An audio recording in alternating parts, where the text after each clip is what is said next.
دپاره خصوصا بیا د هغه روژهدار دپاره چې اعتکاف ته کېږي. یو حدیث مبارک ما کتو په هغې کې فرمایي چې څوک د 10 ورځو اعتکاف ته کښېني الله جل جلاله دی د جهنم نه د یوې ورځې د اعتکاف په بدله کې 3 خندقه لرې کېږي او یو خندق فاصله هغه د ځمکې نه تر اسمان پورې ده. نو چې 10 ورځې کېناستې یو خو د پیغمبر صلی الله علیه وسلم سنت دی راجم دی. دویمه اجر دې څومره وګټو 10 دینه 30 خندقه د جهنم نه لرې شوې یعنې جهنم ته به نظر نه انشاءالله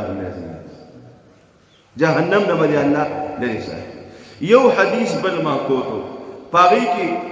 هغه مولانا صاحب خپل کتاب کې را ذکر کړی دی. هغه وایي چې ما د نبي علیه السلام نه دا حدیث ما ته را رسېدلی دی چې څوک د 10 ورځو اعتکاف وکړي الله ورله د 2 حجونو او د 2 عمرو عمره ثواب ورکوي. سبحان الله. څومره؟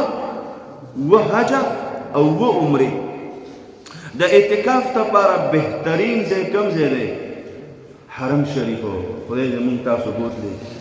امین ووایه که نه؟ دا خو په مفتو کې وایه تللی څه خو به ګورو بیا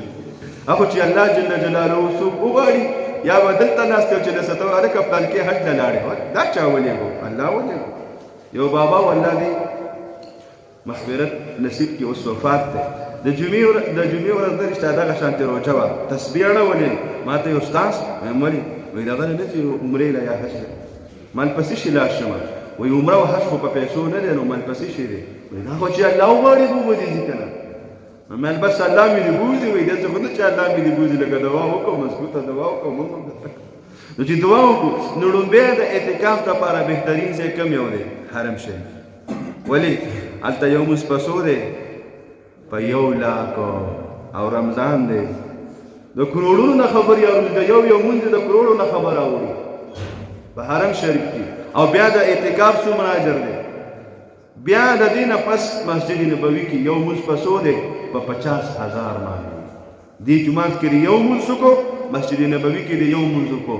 چې داسې 50,000 وکړي نو د هغې عمره اجر به راته میلاو شي. خو دا نه چې ته د مدینې او د مکې نه راشې بیا مونځ نه کوې چې هلته خو ما بس په لکونو مونځونه کړي دي او په زرګونو مې کړي بس اوس کاته ختمه دغه خو ثواب تا ته زیات میلاو شوی د فرض نه خو خلاصېدل نشته. حاجي صاحب راغی قلار یو دشي چې بس ما خو د ټول عمر کاته ختمه کړې ده نه د هغې نه پس بیا اعتکاف هغه په جامعه مسجد کې د هغې ثواب زیات دی لکه زموږ ستاسو دا مسجد شو چې دې کې د جمعې مونځ پړاوېږي. بیا د دې نه پس په هغه مسجد کې اولاد چې کم از کم 15 وخته جمع پړاوېږي. د دې نه پس بیا ورپسې ځل داسې جوماتونه به وي چې هغې کې به چېرته سهار او ماښام مونځ کېږي. دا د تبلیغ والا ملګري چې په دغه بیان کې کارګزاریان حیران به شي هغوی خو لیدلي. بهر کې بل دا ده چې دغه چې کوم دی اعتکاف زما عزتمندو دا فرض کفایه ده خو ثواب خو شته که نه؟ اوس دې ټول ټاون کې تاسو مونږ ته څوک وایي چې هلکه سرکاري وړه دي د هر یو په نوم هم شته او که یو کس راشي نو د ټولو ته داسې شو چې دې ټولو ته میلاو شو مونږ به پاتې شو. زه هلکه دا راته چا ویلي دي یو بل نه به مخکې روان چې زما په نوم شته نو ولې نه زما نو هر یو به روان بلکې چا وړه نه یې اخیستي دي. هغه مدینه کې دغه دی دا نورزلي قاري صاحب دا د میډیا والا بیا واوري پیره پسې شي بیا وایي چې مدینې د دې ټاون والا د دغې د چا ته وړه نه یې میلاو شوي نو هغې دې راشي وایي چې وړه وله ورکړو د چا پاتې وي ورته میلاوېږي اوس. نو بهر کې د هر یو کس په نوم باندې وړه دي او مونږ ته ووایي چې وایي که یو کس راشي هغه ته میلاو شي بس د دې ټولو نو مونږ خو بیا پاتې کېږو نو هر یو وځو که نه نو د دې اعتکاف ثواب هر یو ته بیل هم میلاوېږي او که د مالي نه یو کس کینو نو د ټولو غاړه خلاصه شوه.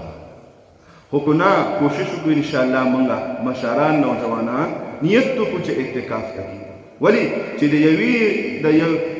یوې ورځې د اعتکاف اجر 3 خندقه د یو خندق حدیث کې راځي د جنت د ځمکې نه تر اسمانه پورې فاصله ده. دا څومره فاصله ده د دې څه پته نه دي او دا ثواب پې ولې دومره زیات دی؟ ثواب پې دومره ځکه زیات دی چې سبا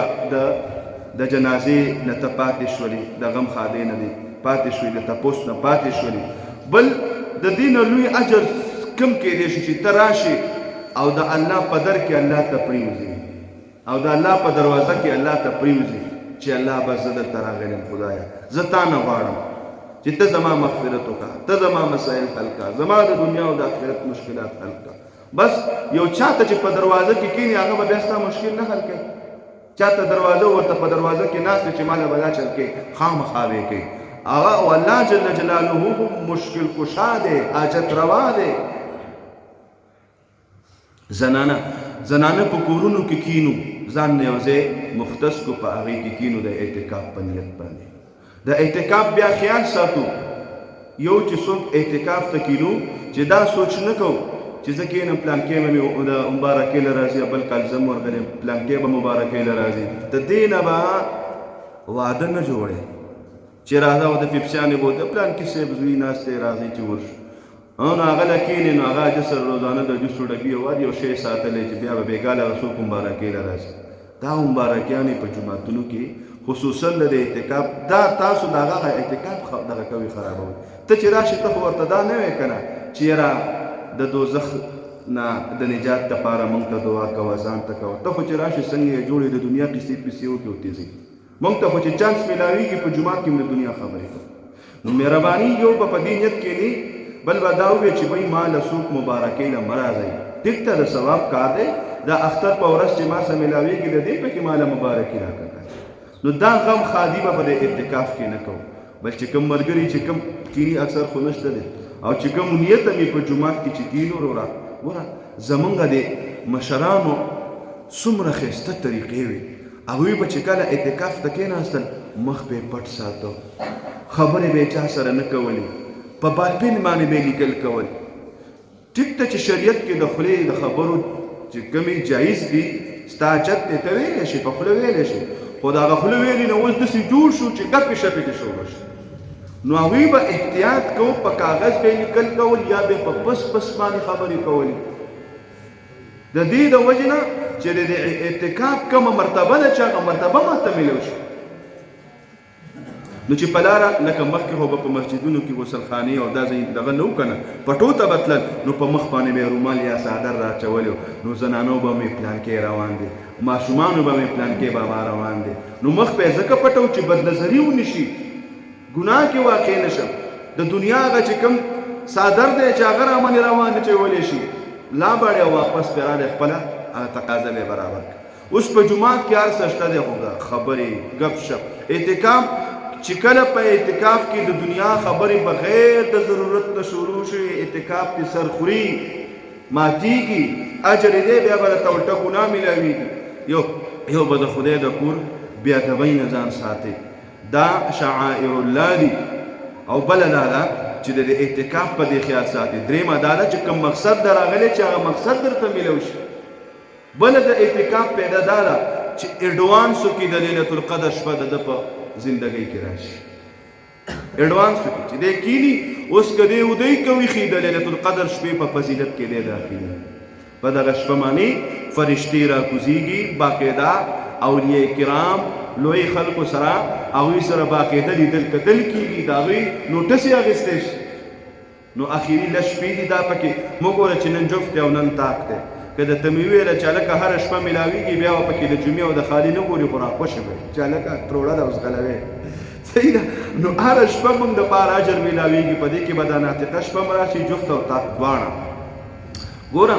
کله چې انسان د قبر نه پاسي دا روجهدار او میدان حشر ته لاړ شي او د میدان حشر نه کله دی جنت ته ورځي که نه اعلان به وشي چې زما فرشتو جنت ته نن هغه خلک را روان دی چې په دنیا کې روجې نیولې وي خپل خواهشات یې کنټرول کړي وو خوراکونه یې کنټرول کړي وو نن هغه خلک را روان دی شابه وایي دومره خوراکونه به هغوی راغیستي چې د اسمان د ستورو نه به زیات نعمتونه هغوی راغیستي دوی ته به مخامخ دا ولې دا څه دي تاسو خو په دنیا کې روجې